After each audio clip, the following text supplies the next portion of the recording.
So yesterday at the branch meeting, we got a whisper that there was going to be some sort of announcement today, Friday the 27th of July,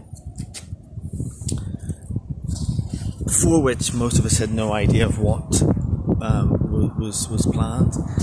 And we were aware that, so I'm speaking as a Napo National Executive Committee member, just to put the record straight. And I'm here outside the Crown Court in St Albans.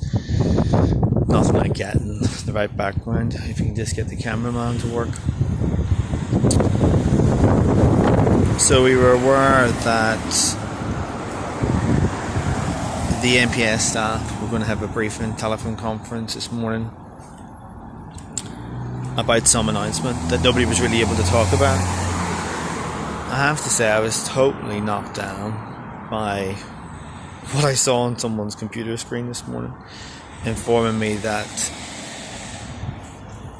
the contracts were being ripped up effectively. The private firm contracts in the probation service. So most people will know that probation was privatised 4 years ago, that we opposed it as best we could. The unions, staff, anybody that would come with us. But at the end of the day, it didn't hit the public radar in the way that it needed to. And so now what we have is, after the Justice Select Committee made its report known, looking at the whole affair and showed that the model was ineffective, we have the government deciding to terminate the contracts in 2020, possibly January, which is 15 months away. And so you'd think, okay, they're going to change the contracts, they're going to make it better. But then you read on and you see, no, they're going to do another re-tendering process, and they're going to slim it down instead of 21 areas to 10 areas.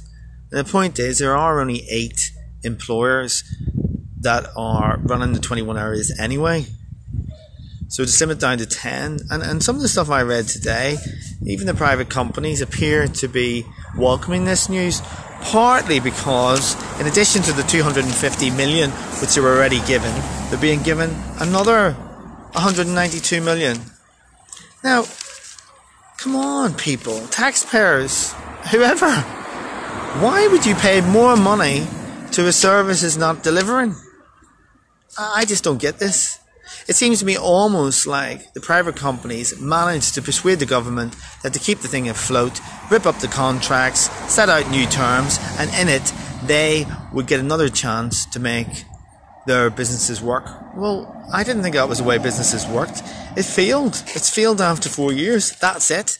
Now, one solution is to retain the current situation with CRCs, which were and are under company law, operate. And so for the first 6 months we were government owned but operating as companies, so it could revert back to that.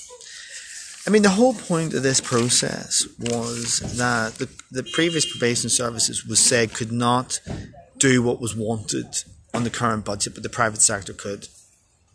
So we now have 500 million being paid to the private sector. Now, if you had that in public ownership, would the probation service have got the 500 million? The serious questions have to be asked. And at the end of the day, I'm sitting outside Crown Court. This is about justice for people. This is about delivering justice. The notion that people will get one face-to-face meeting a month, oh, big deal, my goodness.